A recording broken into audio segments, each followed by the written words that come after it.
അസ്സലാമു അലൈക്കും വറഹ്മത്തുള്ളാഹി വബറകാതുഹു. പാവങ്ങൾക്ക്, പട്ടിണി പാവങ്ങൾക്ക് ഭക്ഷണം കൊടുക്കുന്നത് സ്വപ്നം കണ്ടാൽ എന്തായിരിക്കും അതിൻ്റെ വ്യാഖ്യാനം? നാമൊക്കെ പാവങ്ങൾക്ക് ഭക്ഷണം കൊടുക്കാൻ ആഗ്രഹിക്കുന്നവരാണ് അല്ലേ? അധിക പേരും പാവങ്ങൾക്ക് ഭക്ഷണം കൊടുക്കാൻ ആഗ്രഹിക്കുന്നവരാണ്. ചില ആളുകൾ പറയാറുണ്ട്, നമ്മളുടെ അടുത്ത് തന്നെ ഒന്നുമില്ല, പിന്നെ എങ്ങനെയാണ് അവരെ സഹായിക്കുക എന്നുള്ളത്.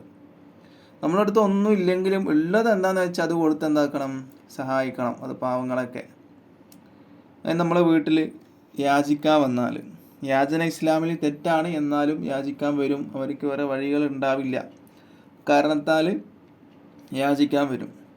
ഇപ്പോൾ നമ്മളൊരു പക്ഷേ പാവങ്ങളായിരിക്കും, നമ്മളെ കയ്യിലൊന്നും ഉണ്ടാവില്ല. 10 രൂപയാണെങ്കിൽ നമ്മളൊരു 5 രൂപയെങ്കിലും എന്താക്കുക, അവർക്ക് കൊടുക്കുക. അങ്ങനെയാണ് നമ്മൾ ചെയ്യേണ്ടത്. അതാണ് നമ്മൾ എന്താക്കുന്നത്, ദീന് പഠിപ്പിക്കുന്നത്. അപ്പോൾ പാവങ്ങളെയൊക്കെ സഹായിക്കാനും ഭക്ഷണം കൊടുക്കാനും